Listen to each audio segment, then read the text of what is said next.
All right, well, Greg needs an explanation on how he can help ensure a mortgage servicer does not sell his mortgage. He says, I've had many mortgage companies, and just when I think I got a good one, they sell it. And each time, it was a step down. Bad customer service, subtle rule changes that are worse for me, and sometimes just bad websites. I'm with Quicken now, and they're great, but then I just found out that they're selling me in October. So is there anything consumers can do to stop this madness? Unfortunately, no. You know, when you originate a loan with a lender, they tell you what percent of their loans they sell. And generally, the number will be 100% of their loans. And there's a very high likelihood. Servicers trade you just like they're trading baseball player cards. I mean, it's just like you're nothing to them. As long as you have a loan with a lender, having your servicing sold again and again is a problem because the records often don't translate well. You weren't mentioning records. You were mentioning their procedures and how adequately they do customer no service. But the other thing is you want to make sure that your loan balance always reflects correctly. So you can simply print out your own amortization schedule for your mortgage for free online.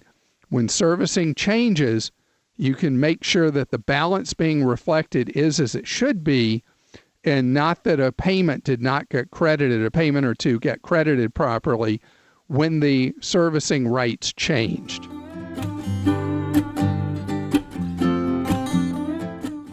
Gail joins us now on the Clark Howard Show. Hello, Gail. How are you doing? I'm awesome, Clark. How are you doing? Great, thank you. Well, how can I be of service? Okay, so I am on a forbearance on my mortgage, and the forbearance is coming up on end of September when it ends. So my loan is a Fannie Mae loan. I'm currently having some repairs done on my house, and I plan to list and sell my house as soon as possible. So my question is, since Fannie Mae since they made deferrals available for people with Fannie Mae and Freddie Mac, which one is better for my credit, to go to a deferral or to stay on the forbearance? Stay on the forbearance for sure, because that was done by statute, as part of the congressional response to coronavirus. And so you have the initial 3 months followed by an extension to 6 months, and you can extend for another 6. In the area where you live, how quickly will your home sell? Very quickly. Houses sell pretty quickly here. So then I would say do the extension of forbearance. So this September will be 6 months for you? Right, yeah. So you can do the one more, and in that time period, you're going to put your home on the market, you're going to get it sold.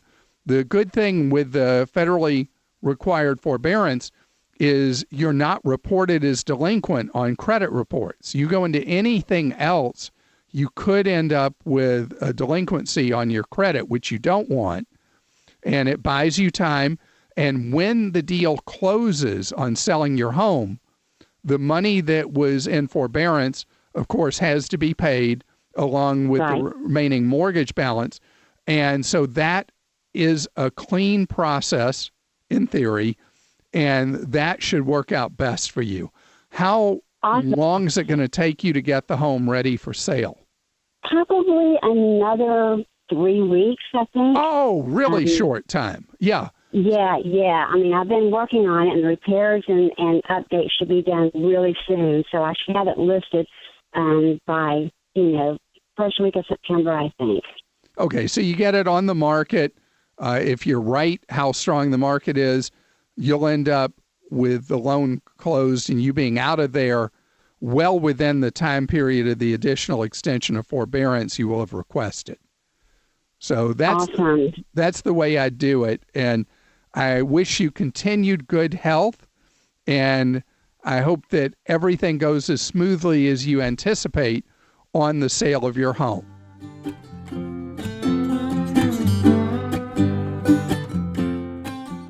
Clark, Rudy in Florida says, I removed my escrow payments from my bank's monthly mortgage.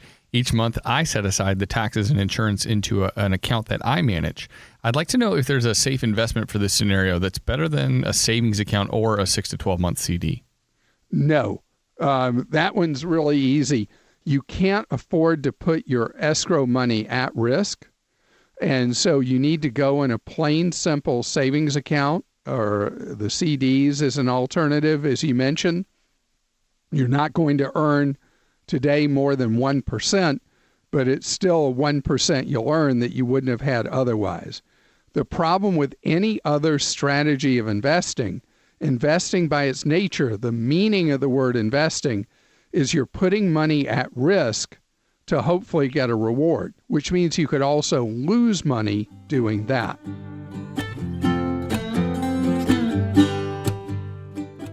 Clark Chris in Wisconsin says, would you ever refinance a mortgage to put more money into the market? I'm 35. My wife is 36. We both max out Roth 401ks, invest in an HSA, backdoor Roth, plus we save about $1,000 a month for college for our 2 kids. We have a house worth about $350,000 and we owe $165,000, 3 years into a 15-year mortgage at 3.4%. So would it make sense to take money out in a cash out refi to lower that rate and get a bigger chunk into the market in an after-tax account? You're doing so many great things with your money. Don't take a good thing and turn it into a bad thing. I would want you to refinance your mortgage right now, though. And with the way you are about money, why don't you look at going from, it was 3 years ago on the 15-year loan. Is that right, Joel? That's right. Exactly. So you have a 12-year mortgage at this point. I would like you to refi into a 10-year mortgage at a credit union. You'll get a rate substantially lower than what you have now. You'll be on a trend line to pay off the loan in a decade, be completely mortgage debt free. And then if you want to increase putting money into the market, when you're done with the mortgage, just every month the amount of money that you would have put towards the mortgage, put into the market. That's dollar cost averaging as you're putting in little chunks over time. But there's way too much risk in you taking a loan against your home to invest, because if those investments don't do well, you still owe on that mortgage.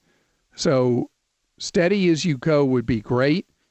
With today's mortgage rates, getting that refi done with a credit union into a 10-year loan would be outstanding.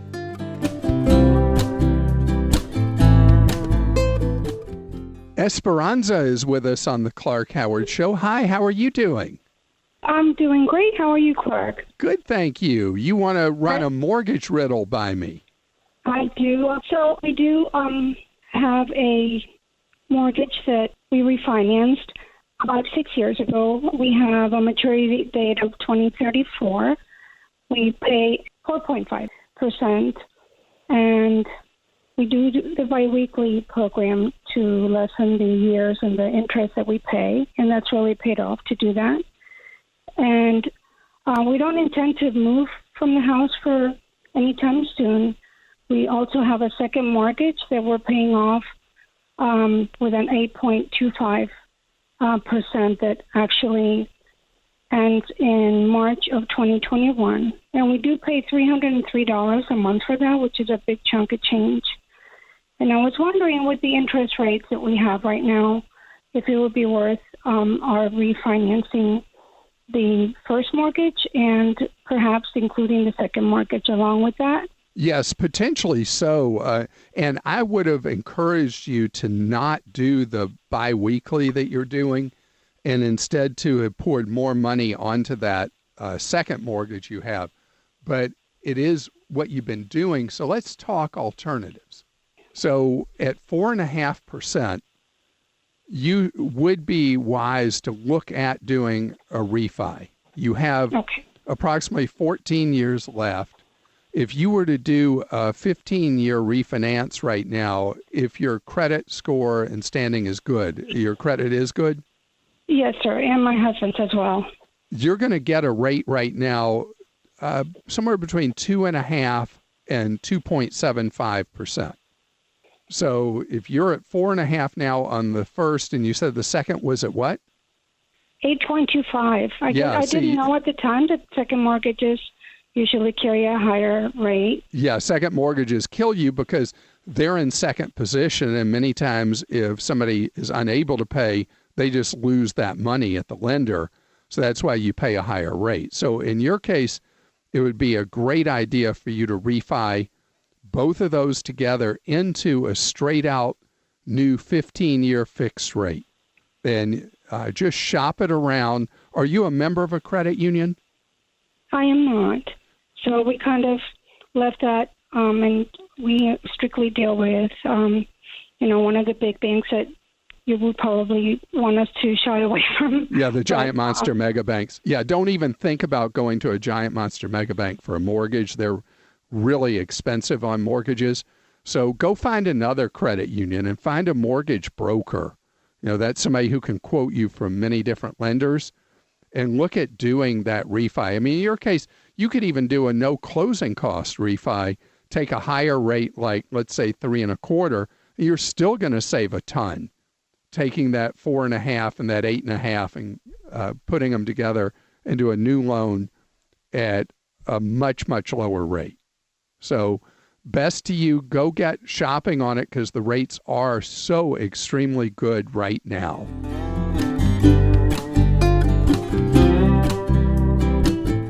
All right, this is from Gail in North Carolina. Gail says, I called the mortgage company about my loan and was told that I could recast the loan balance and reduce my payments instead of refining the loan. I've never heard of recasting. Is this something that's wise for me to do? So that term is not an official term. It usually means that you lengthen your loan again. And I assume that's how it was explained to you, that whatever number of years you have, you extend the loan term, which is a highly profitable event for your mortgage lender and not a good event for you, if that is, in fact, what the lender meant by recasting it.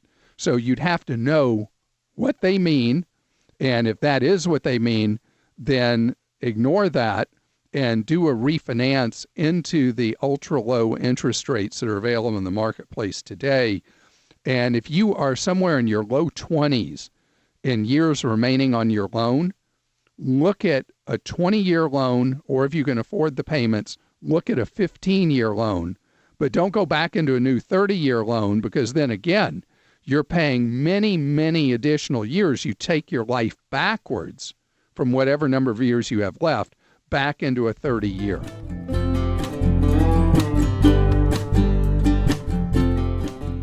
Harish is with us on the Clark Howard Show. Hi, how are you today?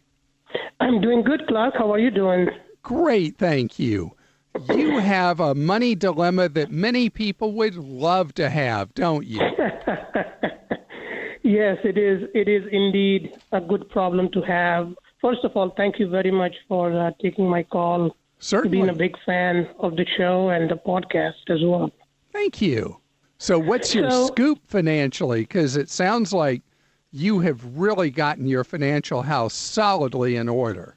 We think so, yes. My wife and I, we are doing very well, comfortable financially in terms of our retirement savings, kids' education, emergency fund, and so forth. And the only debt we have is the mortgage on our primary residence. And that sort of brings me to my question. I guess it's a good problem to have, but wanted your advice. So we have been saving money. It is through hard work. I mean, we didn't inherit anything, but we do have money in the bank to pay off the mortgage. The mortgage is around $300,000 at 4%. We refinanced it a couple of years ago, so the rates have come down since. And so we have about 28 years left. So either I can just pay it off, write a check for $300,000. No way! You have that much sitting in savings in a bank? And that is really bad. I know. Sure. But wait. On top of that, you are saving money for retirement. Correct. You have saved money for kids' college. Correct. Take that savings and wipe out that mortgage and be 100% debt free. And that's what I've been hearing from a lot of advice. But then I've been also hearing that, you should really keep the mortgage, keep it as long as possible. You get the tax deduction. No, the tax deduction is way oversold, is not worth you carrying a 4% mortgage. I would zero out that mortgage. No, you don't have to worry about it anymore. That you own the home free and clear is exactly what I would do. And perfect. I wouldn't, in your situation with all your financial ducks in a row so beautifully, you've lived substantially on less than what you make. You have a lot more emergency funds, obviously, than you need. I would be completely debt-free. And look, every month going forward, after you've done that, you can take that money and put it to work for yourself that you have been paying on the mortgage. So being debt-free is for you and me. Congratulations.